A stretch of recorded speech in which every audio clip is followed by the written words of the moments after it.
tergerak karena Mas Sigit tadi mengatakan itu no democracy without political party ya.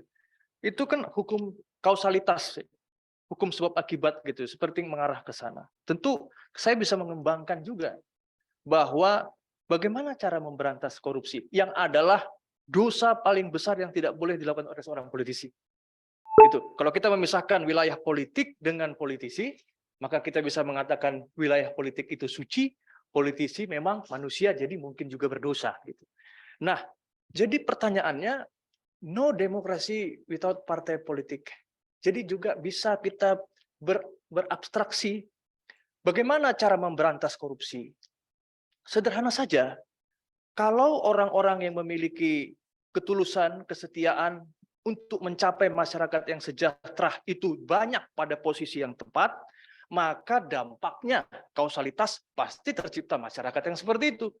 Demikian sebaliknya, kalau yang berada pada posisi-posisi itu bukan yang seperti itu, maka terciptalah yang sebaliknya. Maka menjadi PR partai politik bagaimana orang-orang yang memiliki ketulusan, kesetiaan, dalam bahasa saya memiliki capability, credibility, dan integrity secara bersamaan dalam level yang wahid, berada pada posisi-posisi yang bagus. Maka kausalitas terjadilah apa yang dicita-citakan. Yang terakhir, mengenai politik. Pierre Bourdieu mengatakan bahwa kapitalisme itu menggabungkan manusia sebagai manusia makhluk ekonomi dan manusia sebagai makhluk sosial. Jadi fakta kenyataan bahwa politik selalu mengandaikan keadilan itu tercipta, itu akan selalu relevan dalam setiap zaman apapun. Generasi Z sekalipun pasti ingin diperlakukan adil. Kalau dia nggak mau adil, ikut saja ke Mars sama Elon Musk. Di sana nggak perlu ada keadilan. Jadi Pancasila akan selalu relevan karena kerinduan akan keadilan itu selalu dibutuhkan. Mau generasi apapun, mau Z, masalah ekspresi komunikasi, ya tentu itu bagus. Yang perlu dipikirkan, homo economicus dan homo politicus itu tuh telah tergabung dalam konsep kapitalisme. Buktinya apa? Mereka yang men-vote adalah mereka yang hidup dalam market juga.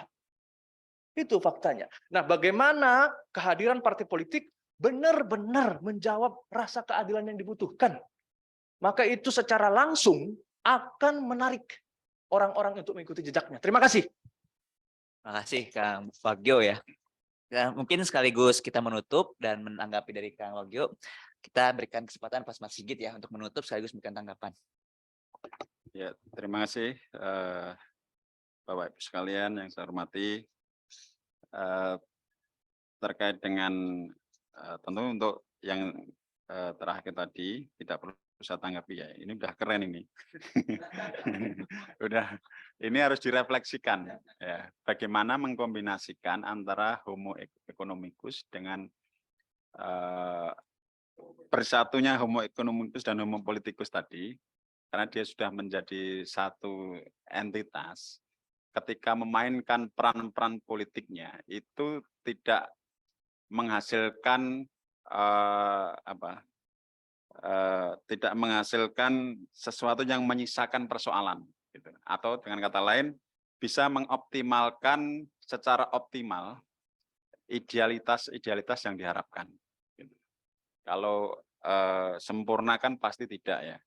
Tapi titik paling ideal yang mungkin bisa dicapai oleh individu baru ini itu terhadap politik itu apa gitu. Kalau kita dalam tatanan kehidupan berbangsa dan bernegara ya tujuan bernegara itu tercapai. Nah, kalau itu tercapai itu kan ada indikatornya, misalnya mencerdaskan kehidupan bangsa. Indikatornya itu apa? Itu bisa dicapai, maka titik ideal manusia tadi dalam berpolitik menjadi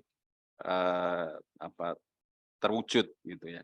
Ini tapi diskusi tentang partai bisa panjang sekali ini.